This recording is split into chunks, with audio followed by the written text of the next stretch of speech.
Hi there, my name is Dr. Benita Jackson. I'm a psychology professor and the director of the Society Psychology and Health Laboratory here at Smith College. Have you ever wondered about the stories behind the people who create research in psychology? You are in the right place. This series is about spotlighting Smith alums working across the spectrum of psychology. Come, join us around the lab table. My lab members and I hope that the range of stories from these amazing scholars offer inspiration to current and future psychology researchers from any background. Maybe that's you. Curious? Let's have a listen. Hello, my name is Juru. I am a research assistant at the Society Psychology and Health Laboratory. Today, I would like to introduce you to Dr. Onawa Labelle, a Smith graduate from the class 2012. This interview was conducted in spring 2022 by then Smith students Lana and Lainey. At the time of the interview, Dr. Labelle was an assistant professor of psychology at the University of Windsor. Dr. Labelle's research focuses on recovery and positive psychology.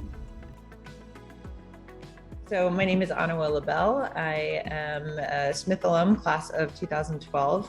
I actually did not live on campus. I was an Ada Comstock scholar, so I lived just off campus. And I currently live in LaSalle, Ontario, Canada. And I am an assistant professor at the University of Windsor, and I teach psychology. Also mentioned, I also did community college and then transferred into Smith College. So I started at Holyoke Community College. How did transferring from community college influence your Smith experience? I have to say that I was nervous moving into the Smith space after being at community college. I had this idea in my head that it was going to be a lot more difficult, that I was in, a different league, and I was intimidated by all the brilliant women that I was surrounded by. I was significantly older too, so I was also a little intimidated by that. I think I must have been 28 when I was starting, so about a decade older than lots of my classmates. And in fact, one of the first classes I took was with a Dr. Jackson. It was a research methods class, and on the first day, she gave an assignment and asked us to write a paper about our academic history, like our experience thus far. And I just told you that, I had a non-traditional path. So I was totally freaked out by the assignment, by just Smith in general. But what I discovered, and I was sure, by the way, on that first day, while I was writing that paper, that, I was in way over my head. I had made a mistake, and that someone was going to find out that I was not smart enough to be there. I mean, these are the things that were going through my head at the time. And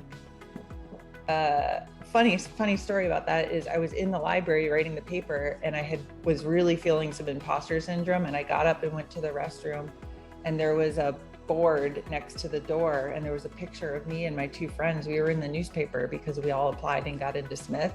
And so I literally had just been having thoughts like, you don't belong here. This is too much for you. This is big league. And I go to the restroom and, okay, actually I do belong here. Like, my picture is behind the glass. So anyways, what I learned is that community college had prepared me really well for the academic environment at Smith. And I think part of that was the programs that I was involved in at community college. Some of them were sort of learning seminar type courses, where it was 2 courses combined and 2 professors and smaller groups and really intensive assignments. And I found that the courses at Smith were on a similar level as those really intensive courses. And so I was more prepared than I thought I was. I was just very intimidated in the beginning, as I think most students are. I just don't know. I don't have a traditional perspective. I got to the point where I was applying for graduate school, and everybody was taking review sessions for the GRE. And they thought it was no big deal because it was high school math, but I also did not go to high school. I stopped in ninth grade. And so for them, it was review of high school math. For me, it was learn all this really confusing stuff that I have never seen before. And so I took courses, I did practice tests, I studied with the book, and I wound up finding someone to tutor me who had done really well on it. And only then was I able to, bring scores up. So the point is that it's possible, it just might be a little bit more intensive. What did your career path look like after Smith? I remember every transition from one program into another, one school into another was a really big deal for me. I was always very unsure of where I was going, what I was going to be doing, and if I would get in. And I always had like my aim, but then I had a backup plan, right? Like my aim after Smith was, at first I wanted to go straight to grad school, but then when I realized that it wasn't actually a review, it was going to be a much longer process for me. I knew I couldn't do that and still maintain my level of scholarship and also work in Benita's lab and do all the things. So I knew I was going to take a year off so that I could prep and get ready for applying to grad school, but I didn't know what I was going to do. And so I started looking for internships and, send out a bunch of emails and looked into summer research programs. And I found one at UMass Amherst that was for underrepresented students. I'm Indigenous. And so I applied to it. And so, that was really like, I'm either going to do this or I'm going to go. And at the time I had been going to Kripalu on occasion for retreats. And legitimately my second plan, my backup plan was, if I don't get into this internship, I'm just going to go live at Kripalu and volunteer and like chop potatoes and do yoga and meditate for the next 6 months. Which honestly was a pretty sweet backup plan, but that was like, okay, you know what? I'm just like, I'm all in. And if this doesn't work out, here's what I want to do. And here's what I'll spend my time doing while I prep for grad school. So I did get into the internship and it was a pretty sweet deal. I partnered with one of the faculty in the psych department and was able to do research that I was really interested in on relationships and attachment styles. And part of the internship, part of the program was, if you do well in that first summer and you meet all the requirements, they then admit you to a year-long internship that's funded. And so I did that. I spent a year at UMass Amherst working in her lab and taking classes. And they also had GRE review sessions, which was not super helpful for me, but I did find a tutor there, and it was actually my advisor's husband tutored me for almost a semester, and we did practice tests, and then we all applied to graduate school together, right? So it was me and a cohort of other students, and I applied to 6 programs. I got into 2. One was UMass Amherst, the other was the University of Michigan. And I had lived in Michigan previously, so I was familiar with the area. But a big part of my decision to go to Michigan is that they had a fully funded program, and they had it's a top tier school. So is Massachusetts, but Michigan it's Michigan. And then the clincher was that they also had a student recovery program at the University of Michigan. And I'm a person in long-term recovery. And at the time, I think I had, 6 or 7 years. And I hadn't been at a school that had a recovery program before that. Smith didn't, community college didn't, UMass Amherst didn't. And so I was really excited about the prospect of having a peer group on campus who are in recovery. So I went to Michigan and I spent 5 years there, and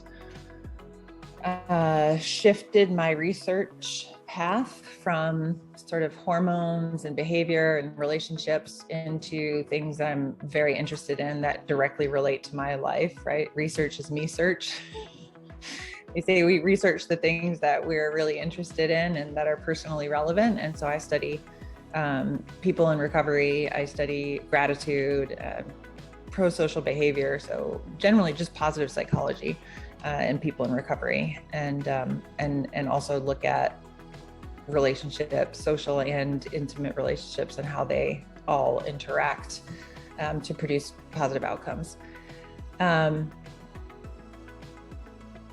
I found myself in a weird place in grad school because when I shifted into recovery and positive psychology, I was no longer under the umbrella of things that my advisor studied, although I really liked her and I stayed on with her as an advisor, but I sort of branched off and became a bit more independent because I wasn't doing any work she was doing. So all of the studies I did were my studies. I had to conceptualize them, run them, gather data. I wasn't working with any of her data or on her projects. So I got a lot of experience in what it would be like to be an independent researcher. And I didn't know it at the time. It seemed like a lot at the time. And I remember feeling like I really wished I was like the other students who were doing like the same work as their advisor. But what wound up happening is, looking back, when I was applying for the job that I currently have, I was able to say that, yes, I'm just coming out of grad school, but for the last 4 years of that graduate program, I was doing my own work entirely, right? Funded on my own, doing my own projects. I bring my data with me, right? And so it was a big selling point. And the way that I got the job that I currently have is they put a call out for Indigenous scholars, and I applied a bit late. Actually, I didn't apply. I emailed and asked if there were still positions open after the deadline, and they had hired those scholars already. But then several months later, right before I was about to defend my dissertation, I got an email from the president of the college asking me to submit an application that one of the faculty members they hired had accepted a job elsewhere, so they had an opening. So I applied, and it's actually the only job I applied for, the only academic job. I applied for many jobs, but this was the only teaching research job that I applied for. And so I feel very fortunate that I have the opportunity to continue in academia, especially when I wasn't particularly planning on continuing. So that's how I wound up where I am now. How has your past personal growth informed your work now? The thing that comes to mind immediately is that I consider myself to be a recovery researcher, and also being a person in recovery and having done it in a particular way. The belief in that pathway to recovery that I have been in is that that's the way to do it, right?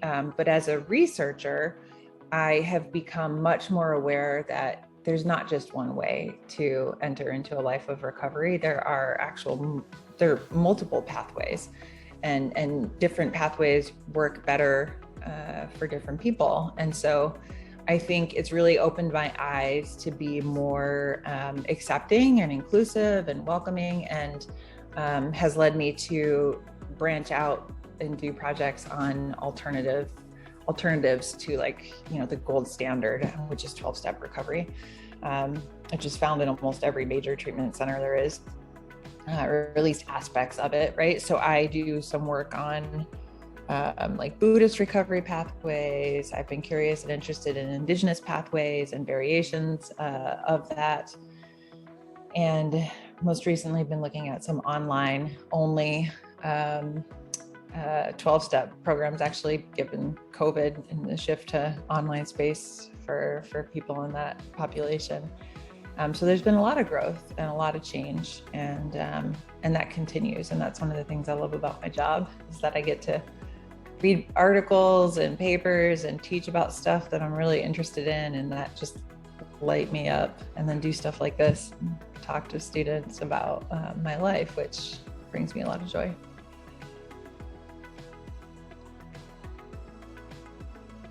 How did social support influence your success?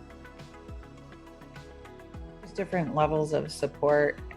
If you're referring simply to peers, like peer support, I would say it's at the very top, like top 3 in things that have been most important to my success. One of those is primarily because I'm in a peer support program for recovery, and I have been consistently for the last almost 17 years.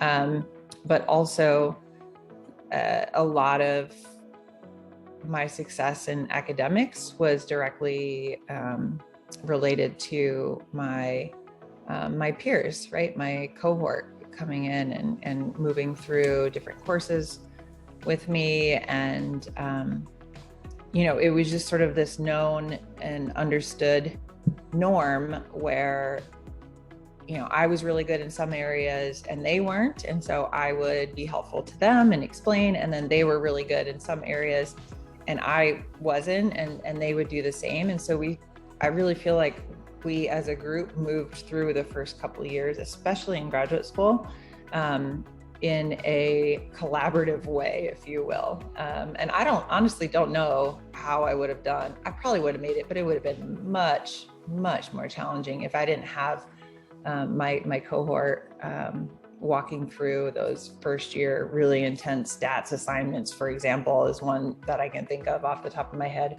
or the intense comprehensive exams that happen after your master's.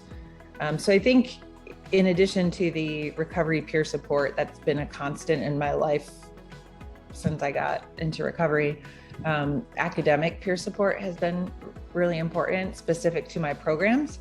And then also the peer support that I had in the student recovery program at Michigan. So, and in fact, I recognize the importance of that particular group so much that when I moved to Canada, one of the first things I did was do a quick search to find out what the scene looked like in Canada for collegiate recovery. And I was astounded to find that there were no programs, like nothing, not a single one. And there's over 130 in the United States. They're becoming more and more common.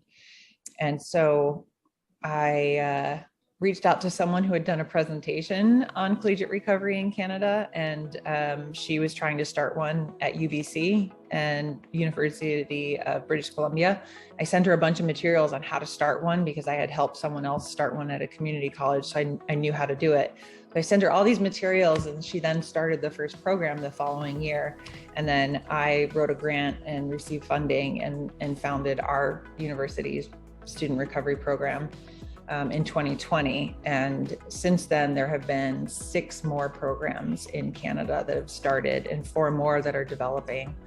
And there's a collaborative now, a student recovery collaborative in Canada. So the movement has started and is continuing on, which feels really good. And that is directly related to peer support. I mean, that's what it is. That's the definition of it, right? Is a place that students can feel safe and support each other and normalize the recovery identity, reduce stigma, that sort of thing. So huge. It's played a huge role. Are you involved with student peer support at your current institution? I serve as their faculty advisor, so I oversee everything that happens in the group. I apply for funding for student work positions, work study positions. I was able to get some funding to hire a coordinator, and that coordinator reports directly to me and is wonderful. They've taken initiative and really, really built a foundation of the program. I don't think we'd be where we're at if it weren't for that person. And during the first year, or maybe 9 months or so of the program, I did attend the weekly online meetings, but then I sort of stepped back and just handed the program over to the group, and really wanted it to be more about peer support. And even though I had just come from a school where I was a peer, I recognized that I was no longer a peer. I was, a professor, and there was some, power dynamics there. And I just wanted it to be a safe space for them. So I stepped back, but I'm really glad it's continuing and hopefully growing. How was the transition from being a graduate student to becoming a professor? Probably a little bit less intense because I am older. So even though I did come directly from graduate school into the role that I currently have, I still feel a lot older than a lot of the students. So that was helpful, but it is an interesting transition. I mean, graduate school is the only level of academics where when you're done with your training, you are then at the same level of education as the person who's been training you and advising you. And then you go for jobs on that level. And, the funny and interesting thing about graduate school is that most of it is geared toward helping you be the best that you can be, but it's done in a way where like you're evaluated and you're sort of, I don't want to say you're cut down, but like it just honestly sometimes feels like nothing is ever good enough, right? And so sometimes perfectionism settles in, and there's this constant striving. And then the shift is when you need to go on the job market and you have to like sell yourself as this brilliant, amazing researcher. And it's a very weird transition, right? And so, I think that it was challenging. And I do remember the first semester when I was teaching, when students called me Dr. Labelle.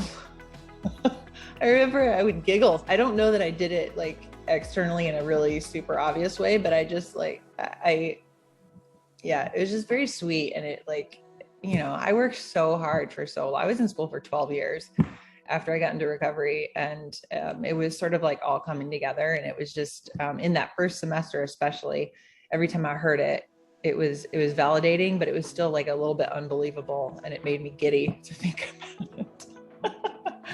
Oh, it's just funny.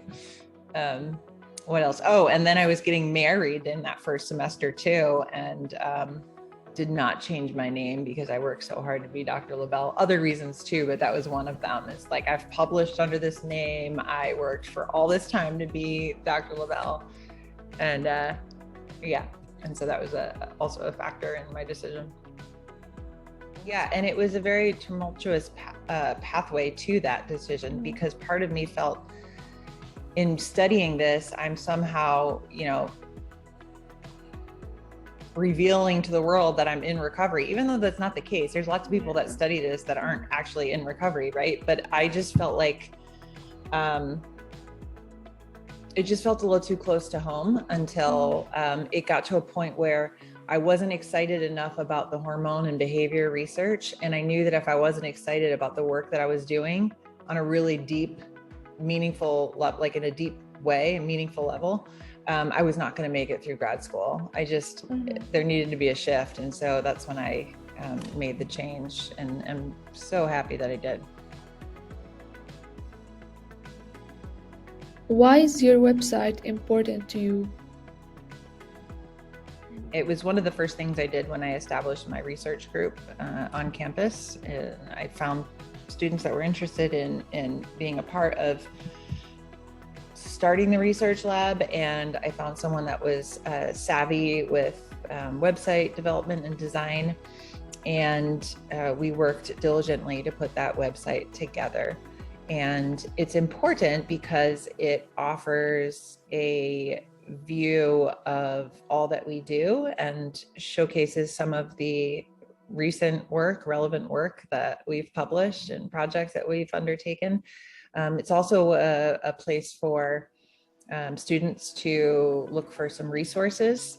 So there's some resources on how to ask for a letter of recommendation, what would be expected, and the graduate school application process. And there's an application for working in my lab. And then just an overview of what positive psychology is, and what recovery is, and how those things are related. And so it's important. I think the other really important role that it plays is that it seems to attract a lot of potential graduate students. So, our university has the faculty website where it gives like the little bio, but it's very short and there's not much description about what we do or who we are, what our labs do. And so I link my website to that page. So when students are looking for places that they want to apply to and things that they want to study, they have much more in-depth information about what they'd be working on if they were to come and work with me. So it's been a good tool for that reason. And then I think lastly, just dissemination to the community about the studies that we're doing and the projects that results for the projects. I like to do sort of infographics, early insights into some of the projects that we're doing. So before publication, but and not like heavy on statistics, just sort of like, here's some really interesting trends that we're seeing, just to give the community an idea of what we're seeing. And I think that was really important, especially during COVID in this last study, because everybody was interested in like, what's happening with all these people that are now going to online meetings, right? And they can't go to in-person meetings anymore for their recovery. And so we updated that quite a few times. And so it's played a critical role in my lab. What differences did you notice between schools in Canada and schools in the US? Well, I definitely noticed the difference in the demographics, just in the student body. So community college was pretty diverse, and then Smith tried really hard to be diverse and succeeded on some levels, but obviously it's a privileged, pretty privileged group of individuals that are able to afford Smith, unless you get a full scholarship or partial scholarship. So Smith did a good job. I don't know if they still are, but at the time they did a good job of trying to have a good underrepresented minority in the student body. But Michigan did not. It was pretty upper middle class to upper class. They do it like a teacher training for grad students, because we actually teach courses there as part of our graduate degree. And I think I remember being really freaked out by this and thinking, oh my gosh, I don't have anything in common with these students. But it was like some ridiculous number, like the median household income. So the most common household income for students that were entering University of Michigan was something like $200 and something thousand. And I come from, a really impoverished background where that was not the case at all, right? And so I get intimidated. I got intimidated by that. I just thought, like, how am I going to relate to these students? And it wound up being a non-issue. It was like not an issue at all whatsoever, but I remember being intimidated by that. And so to compare that with where I'm at now and what the student body looks like, it is just like students from all over the world. And, it's not uncommon to hear 5 or 6 different languages as I'm walking into the classroom as students are chatting, right? Like it's a much more diverse student body and representation. In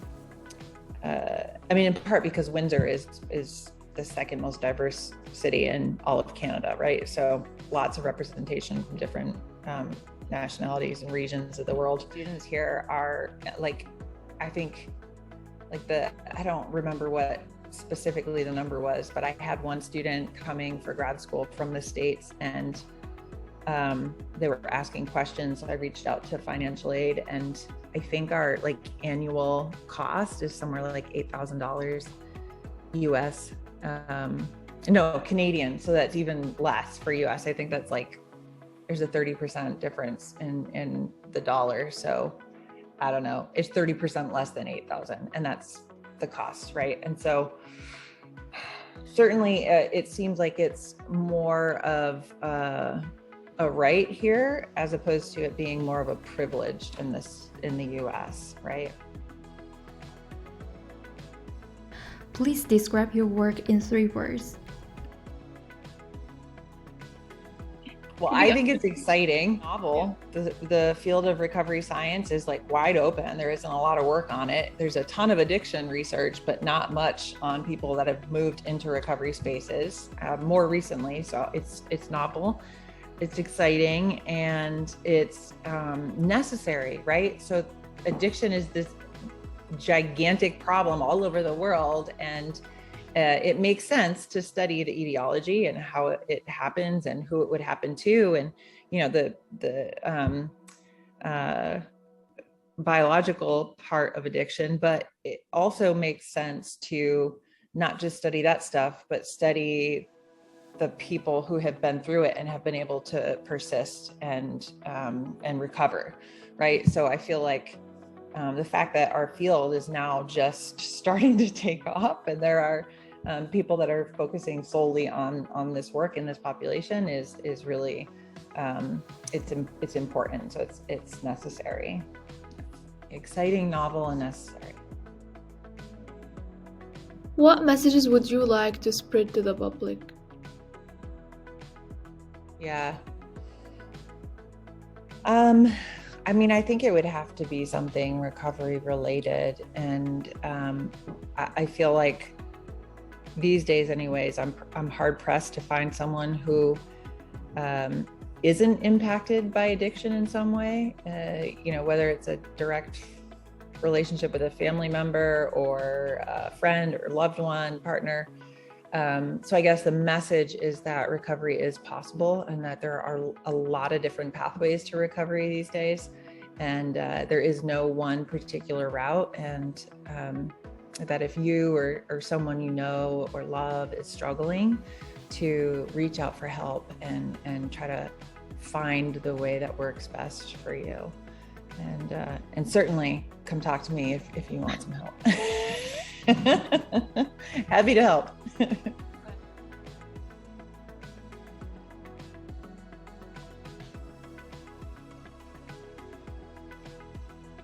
Thanks for joining us today. What did you think? What did you feel?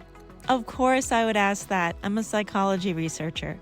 But it's true, we want to know. Email us at spalab@smith.edu. That's SPAHLAB@smith.edu. We'd love to hear your biggest takeaways from the interview you just heard. If you enjoyed this, browse our channel, like and subscribe. That way you can be kept up on our growing collection of interviews. Till next time, stay curious.